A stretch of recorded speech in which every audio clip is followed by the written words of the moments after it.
Hello दोस्तों, welcome back to advice brain, जहां आपको मिलती है कंपनी लॉ और बिजनेस कंप्लायंस की हर जरूरी बात एकदम आसान लैंग्वेज में।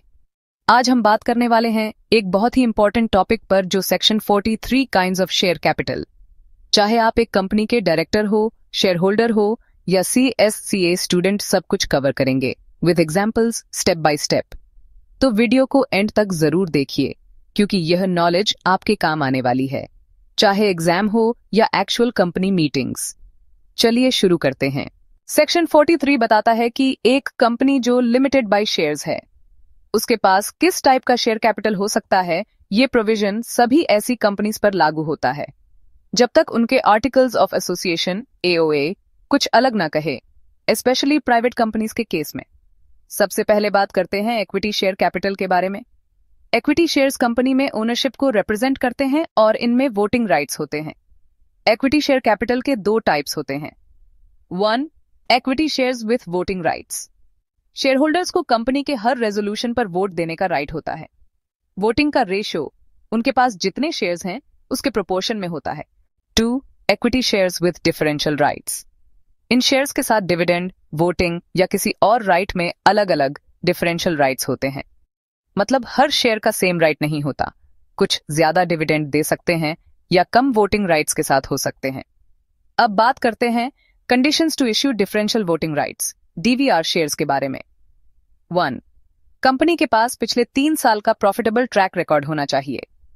2. कंपनी ने फाइनेंशियल स्टेटमेंट्स टाइम से फाइल किए होने चाहिए, कोई डिफॉल्ट नहीं होना चाहिए। 3. DVR शेयर्स इश्यू करना आर्टिकल्स ऑफ एसोसिएशन AOA में अलाउड होना चाहिए। फॉर एग्जाम्पल, कंपनी X ने ऐसे इक्विटी शेयर्स इश्यू किए जिसमें ज्यादा डिविडेंड मिलता है लेकिन वोटिंग राइट्स नहीं होते। ये उन इन्वेस्टर्स के लिए परफेक्ट है जो सिर्फ रिटर्न चाहते हैं, कंट्रोल नहीं। अब बात करते हैं प्रेफरेंस शेयर कैपिटल के बारे में। प्रेफरेंस शेयर होल्डर्स को इक्विटी शेयर होल्डर्स से पहले कुछ राइट्स मिलते हैं, जैसे डिविडेंड लेने का राइट पहले मिलता है और कंपनी के वाइंडिंग अप के टाइम पर कैपिटल का रिपेमेंट भी पहले होता है। जनरली इनके पास वोटिंग राइट्स नहीं होते, लेकिन कुछ लिमिटेड सिचुएशंस में मिलते हैं, जैसे अगर 2 साल या उससे ज्यादा डिविडेंड ना मिले। प्रेफरेंस शेयर्स के 6 टाइप्स होते हैं। A. Cumulative preference shares. अगर किसी साल डिविडेंड नहीं दिया गया तो वो कैरी फॉरवर्ड हो जाता है और आने वाले प्रॉफिटेबल ईयर्स में इक्विटी शेयर होल्डर से पहले दिया जाता है। एग्जाम्पल, अगर 2022 और 2023 में डिविडेंड नहीं मिला तो 2024 में प्रॉफिट होने पर पहले ये दोनों सालों का डिविडेंड दिया जाएगा। B.